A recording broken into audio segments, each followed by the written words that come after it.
to be African American and to be a business owner is the highest expression of the American dream. I also want to thank and give a shout out to Ms. Donna Clark for her leadership here, and of course the many people behind you that helped to make today possible. These servers are part of the story, particularly in a city like Philadelphia, where a long time ago to be an African American caterer was to have one of the most important jobs in this city. I'm also grateful to share the stage in this honor with the honorees themselves. They have certainly inspired me by their example, and as someone who spent 5 years in Philadelphia, certainly know that the legacy that they left, including the work at the Urban League, is incredibly important to young people getting an education in this city. So thank you very much to our honorees. I consider Philadelphia my second home in many ways. It's the place that I left home for my first venture in adulthood. It left a lasting impression on me, its music, its culture, its deep roots in a black past. I also fell in love for the first time in Philadelphia. Took my first job in corporate America here, 17th and Marketplace at Deloitte & Touche. I was probably the first black man to charm his way into a CPA job, not having taken a single accounting class in college. On second thought, though, I'm sure some other brother had already hustled his way into an accounting gig somewhere in this country. In Philadelphia, I participated in my first diversity training workshop, first Martin Luther King celebration. You see, I came of age as a Gen Xer right when the holiday became a national event. I first experienced what it meant to be on the short end of a white conservative attack on affirmative action, to be questioned about whether you belonged in an elite institution of higher education. It was also the first time that I witnessed and came to understand police brutality in the Rodney King case, as well as the first time that I marched in the middle of any street in this country, in this case down Market Street from 36th to City Hall to protest the acquittal of Rodney King's torturers. Brings me to a moment today that I think is just emblematic of the phrase we already heard, deja vu all over again. A Yogi Berra spin on an old riff. A cruise ship was about to sink. The white people looked amongst themselves for someone to pray, but no one wanted to as everyone was so nervous. With tears in his eyes, the ship captain suddenly spotted one of the black employees. He pointed his finger at this woman and he shouted, "You! Pray for us." Now, of course, we're in Philadelphia with Richard Allen and AME tradition. You understand how important the association of black folk and religion is. So the captain looks out and says, "You pray for us." Afraid she would be punished for not listening, the woman agreed and started her prayer with confidence. She said, "Lord, as I was boarding this ship, it said, whites only. When I wanted to use the bathroom, the sign said, whites only. When I went to the tables for dinner, it said, whites only. So Lord, as this ship is about to sink, I pray that you take whites only. Amen." Now that joke is courtesy of a Russian bot on Facebook, where I found it. But it brings me to the subject of today's keynote, and that is the subject of black firsts. We've honored a couple here tonight, and we've certainly paid homage in many name checks to folks who've come before us. And as any historian, and I cut my teeth here as an undergrad and later as a researcher using Temple's Urban Archives and the Charles Bloxon collection. I spent a lot of time at Temple University, and frankly, I think I probably have read more issues of the Philadelphia Tribune as a researcher in those urban archives, looking decade after decade at how this story came to be. So when I think about Black First, I think about what lessons we might have learned about the importance of being trailblazers. of assimilating into these new institutions, of speaking truth to power in the midst of darkness and travail. Mr. Obama, for many Americans, embodies the legacy of the Reverend Dr. Martin Luther King Jr., whom we often celebrate all year long, but most certainly during his birthday. Our national memory of Dr. King has for nearly 50 years reinforced the belief that America, unlike any other nation, could extend opportunity to everyone regardless of his or her identity.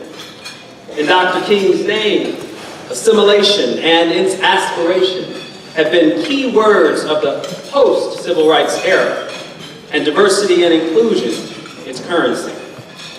And Mr. Obama has symbolized more than anyone in American history the idea that racial representation and the content of one's character were the perfect antidote to racism.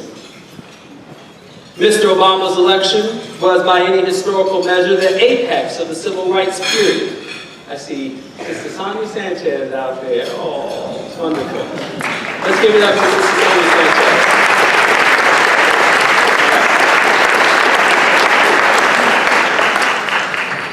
Was by any historical measure the apex of the civil rights period. So many Black, White, Latino, and Asian Americans saw him as the fulfillment of Dr. King's vision, the notion that the blood and courage of civil rights heroes, those Black first, had led to that moment that was captured by the iconography of the campaign itself.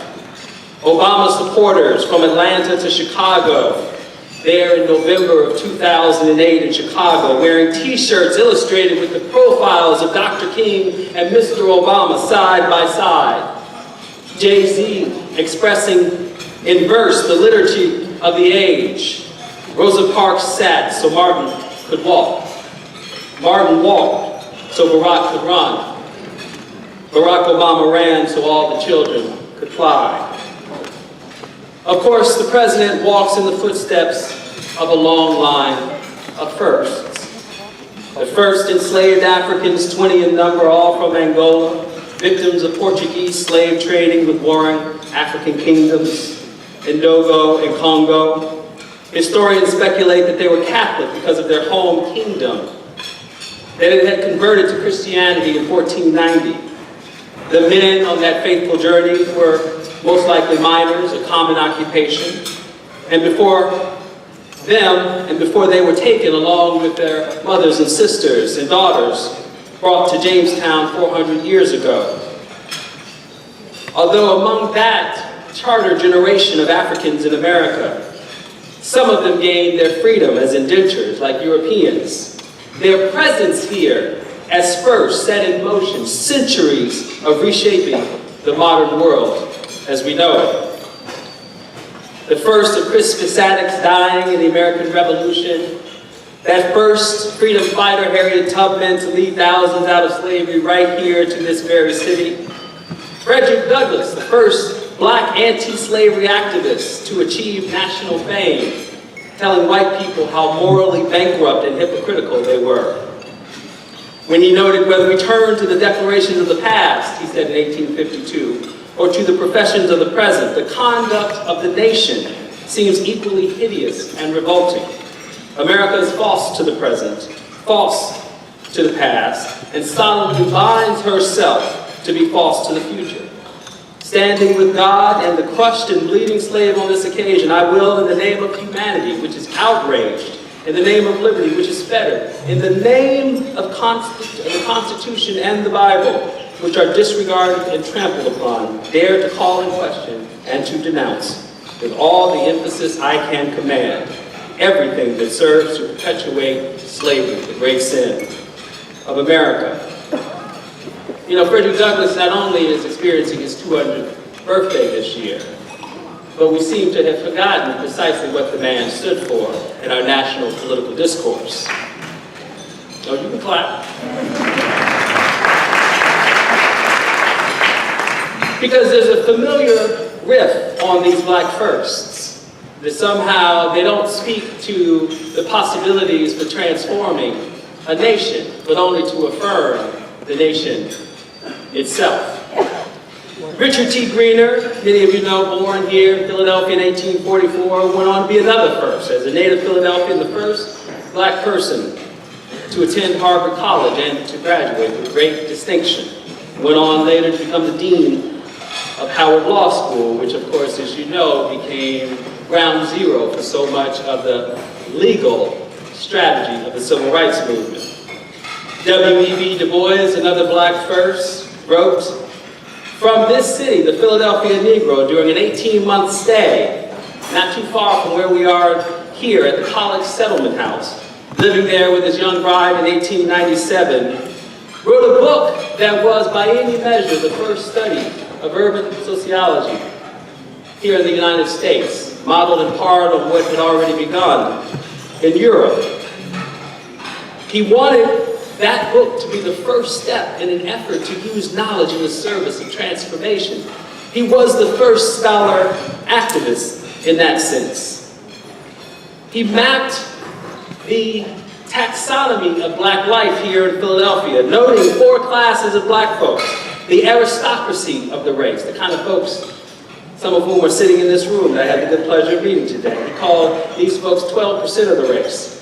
The hard-working, good-natured people, said they were about 52% of Philadelphia's black community at the end of the 19th century.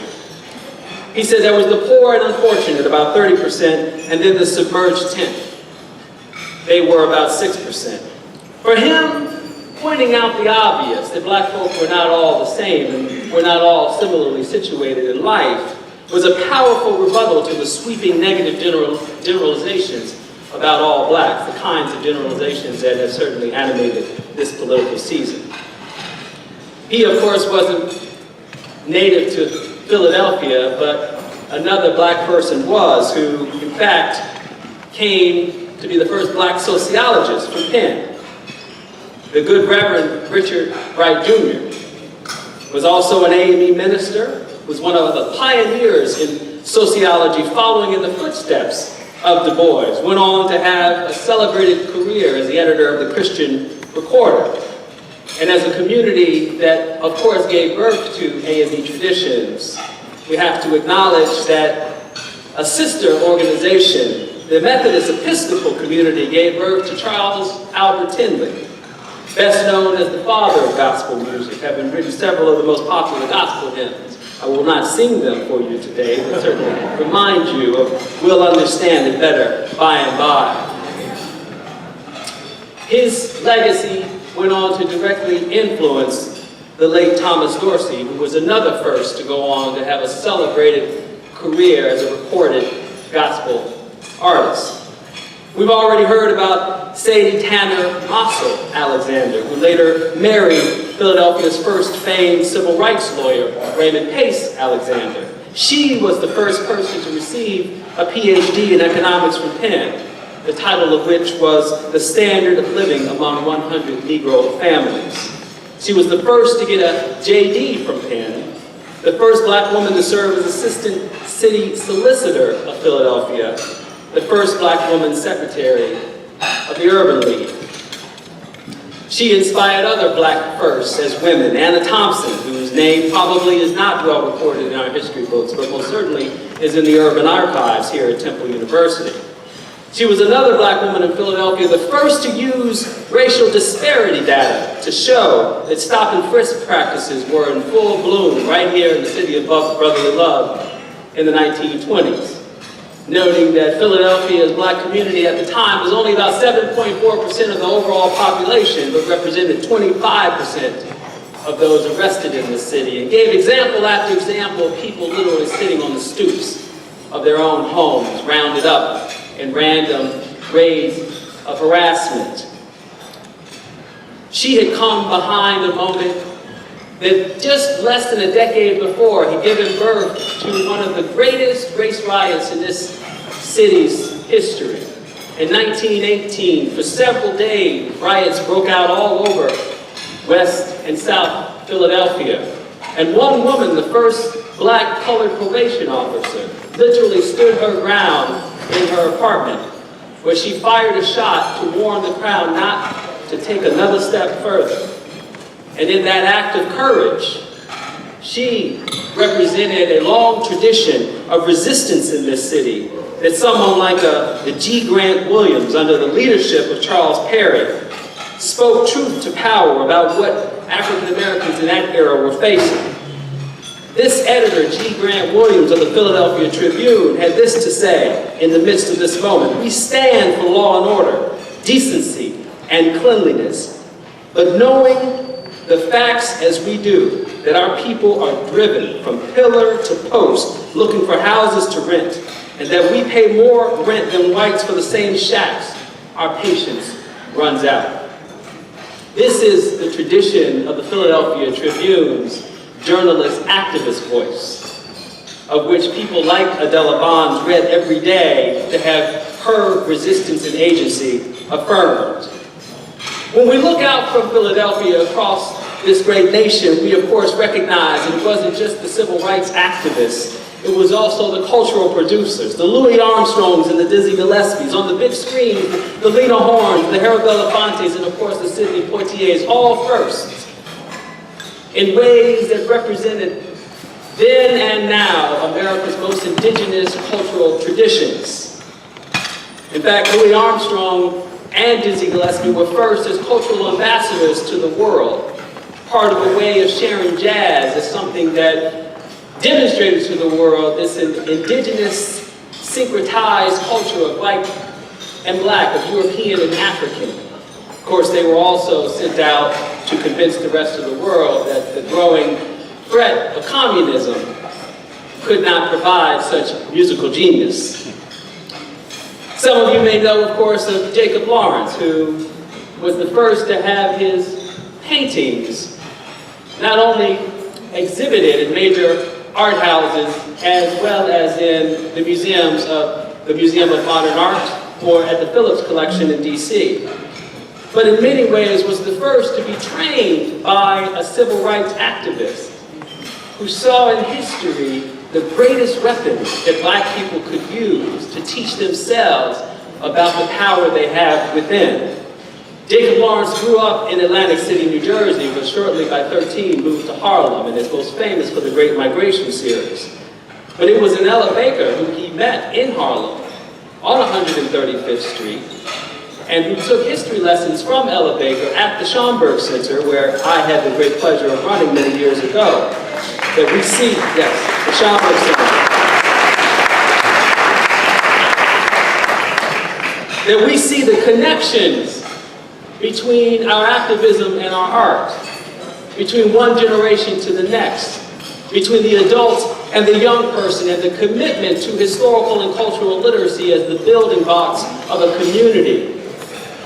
And in a way, precisely the kind of armor that every generation needs to steel itself against the harsh winds that inevitably will blow against them. Ella Baker went on to be, of course, the first national organizer for the NAACP. And from that experience in the 40s and 50s, joined SCLC, the Southern Christian Leadership Conference, in helping to guide Dr. King's work, and then went on to be the godmother of the Student Nonviolent Coordinating Committee. This black woman first left an indelible mark on this country and is today perhaps the most important inspiration for so many of the black women leading Black Lives Matter activism right now. There is also another legacy of first. In this sense, I've learned a lot from my colleagues in criminal justice, including James Foreman, who is a son, his name is James Foreman Jr., is a son of James Foreman, the civil rights activist. His son is a Yale law professor and a former Washington, D.C. public defender who has written a masterful account of how the first post-civil rights generation of black elected officials wrestled with recurring crises of violence and drugs in the nation's capital.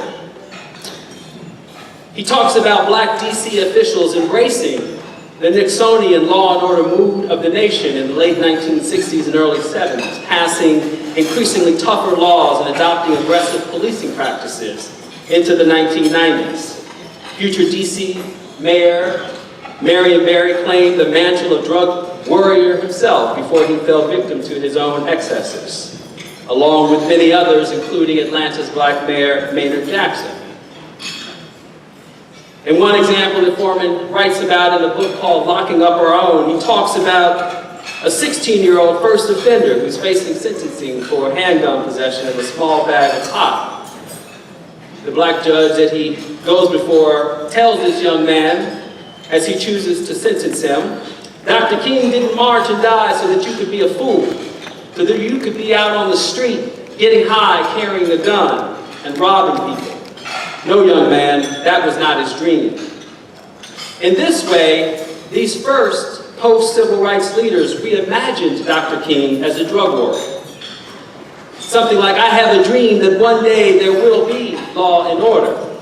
So the thinking went.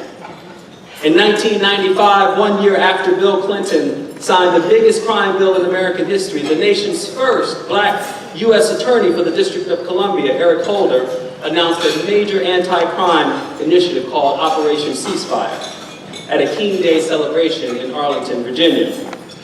Did Martin Luther King successfully fight the likes of Bull Connor so that we could ultimately lose the struggle for civil rights to misguided or malicious members of our own race? He asked the crowd of 1,000 gathered at the Sheraton Hotel.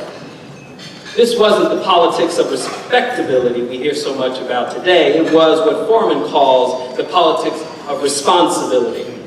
Dr. King's legacy had become fodder for a national trend of personal responsibility, Jeremiah, aimed at Black America. The moment crested about a decade ago, just when Barack Obama, of course an exemplar of propriety, kicked off his presidential candidacy, and Bill Cosby was wrapping up a national call-out tour, dispensing tough love in dozens of black communities. Holder's answer, of course, in this moment was straightforward. Stop cars, search cars, seize guns.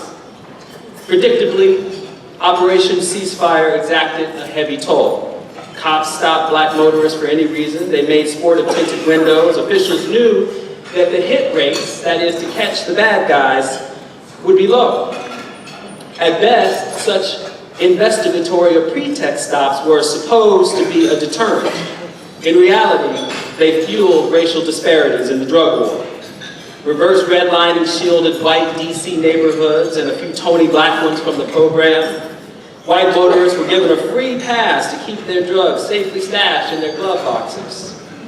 Although drug use is proportioned across all demographics, and of course today's heroin epidemic is a demonstration of the double standards that we still wrestle with, ceasefire and similar practices elsewhere made it much more likely that black women, for example, would be arrested on minor drug charges than white men with much higher rates of gun possession and violent crime.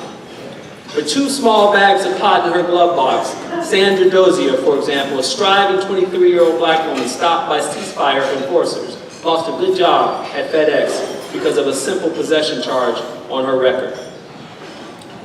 Carter G. Woodson, in whose name we gather today, was of course the first black male student to receive a PhD in history from Harvard, the first to professionalize the academic study of black history and founding the Journal of Negro History in 1916, along with the Association for the Study of African American Life and History.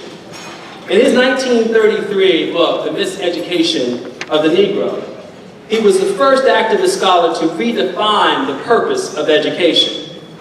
He said, it may be of no importance to the race to be able to boast today of many times as many educated members as it had in 1865, if they are of the wrong kind. The only question which concerns us here is whether these educated persons are actually equipped to face the ordeal before them or unconsciously contribute to their own undoing by perpetuating the regime of the oppressor. There's a lesson to be learned in the mistakes we made in the war on drugs about perpetuating the regime of the oppressor. And in recognizing the story, of these black firsts, we must also come to terms with how we as blacks have wielded that power at times that ended up at best with unintended consequences, at worst in perpetuating inequality.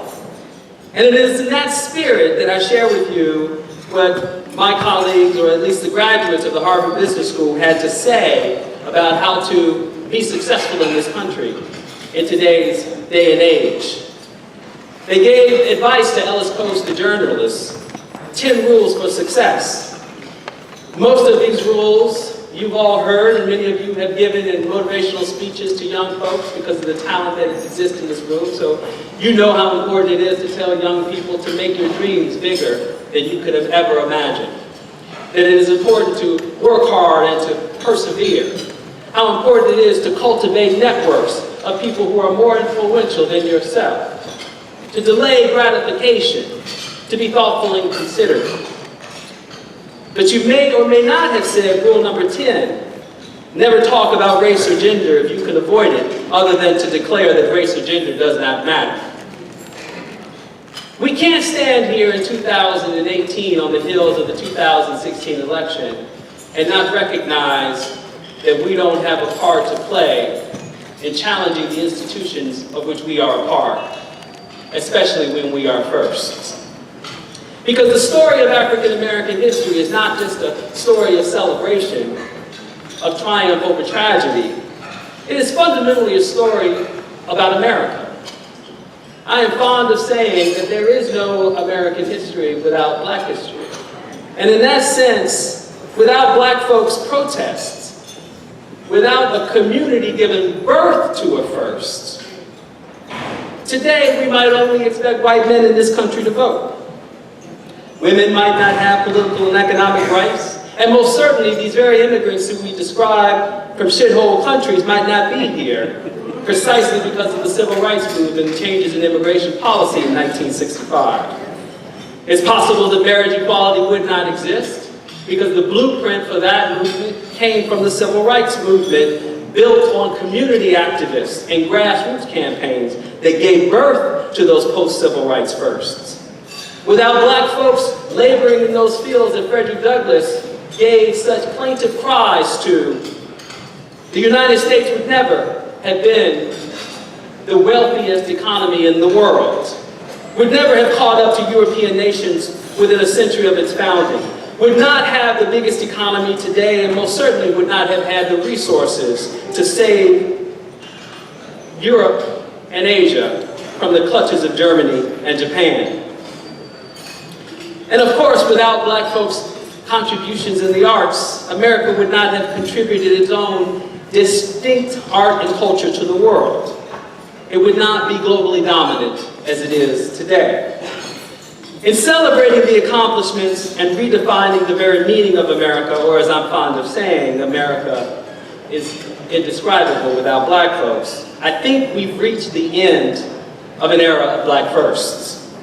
And I'm not saying this because the most prominent leader of the birther movement is now president, a man Ta-Nehisi Coates has dubbed as our first white president, precisely because Trump ran on a platform to repudiate the very idea that Barack Obama had been a legitimate holder of the office, or to repudiate the idea that Obama's Black and brown voters had been legitimate holders of the franchise, to repudiate the idea that multiracial democracy was itself a sign of progress, and not a sign of America turning into a third world country. That colored immigrants from Central America, from Africa, from Muslim countries were as vital to America's future today as had been generations of English or German or Irish and Italian immigrants before. What I mean is that being a Black first has carried us a mighty long way. But now we know it isn't enough to ensure that for America's institutions of government, of commerce, of learning, Black lives really do matter one generation to the next. It's true that in fulfilling the duties of the presidency with great dignity, Mr. Obama represents the highest expression of the goal of assimilation. But for African Americans, he was also the ultimate lesson in how this antidote alone is insufficient to heal the gaping wounds of racial injustice in America. It's clear that black leadership in itself isn't enough to transform the country.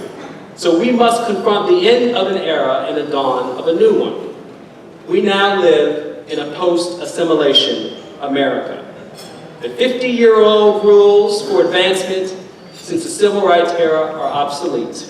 There is no racial barrier left to break. There is no office in the land to which an African American can ascend, from mayor to attorney general and now even to the presidency, that will serve as a magical platform for saving black people and our nation's soul from its racist past. We cannot engineer a more equitable nation simply by dressing up institutions in more shades of brown. Instead, we must confront structural racism and the values of our institutions.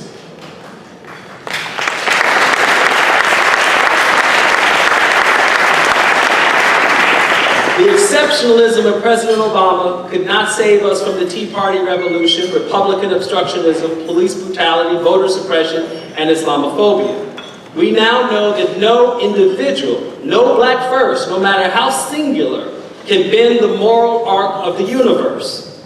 Not even Dr. King could. The Dr. King we choose to remember was indeed the symbolic beacon of the civil rights movement. But the Dr. King we forget worked within institutions to transform broken systems. He never positioned himself as a paragon of progress, nor did he allow others to become complacent. In his last book, in 1967, Where Do We Go From Here, Chaos or Community, Dr. King warned that the movement was already hobbled by delusion.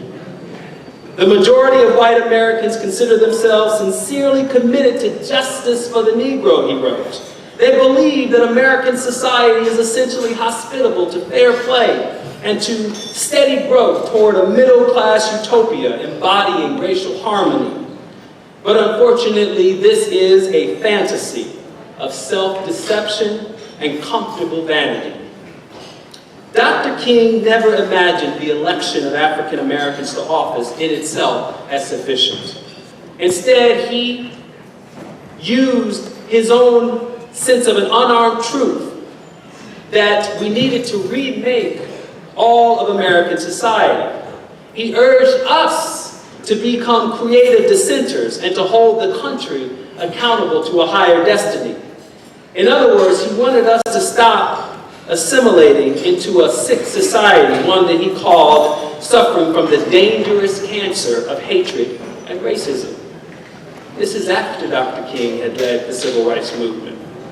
He said, "It is time for all of us to tell each other the truth about who and what have brought the Negro to the condition of deprivation against which he struggles today.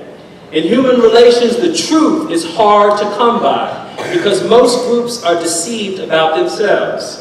Rationalization and the incessant search for scapegoats are the psychological cataracts that blind us to our individual and collective sins. To find the origins of the Negro problem, we must turn to the white man's problem." He said every moment of progress was met with a simultaneous step backwards. There has never been a solid, unified, and determined thrust to make justice a reality for African Americans. The white backlash of today, his words in 1967, is an expression of the same vacillations, the same search for rationalizations, the same lack of commitment that have always characterized white America on the question of race.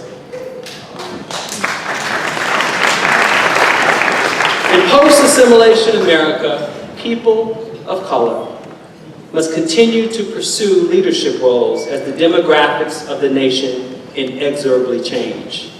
But they must also reject, as Carter G. Woodson warned in 1933, their personal achievement as the core measure of progress, and must instead use history as a tool to measure systemic progress. To proceed otherwise is to perpetuate the fantasy of self-deception. The future is no longer about firsts. It is instead about the content of the character of the institutions we must ourselves build if this country is to move forward. And if the cruise ship of American democracy is about to go down. Unlike the joke, it will be black women and men, the Frederick Douglasses and the Ella Bakers, and yes, Black Lives Matter activists, and you here in this room that will save this nation from herself. Thank you.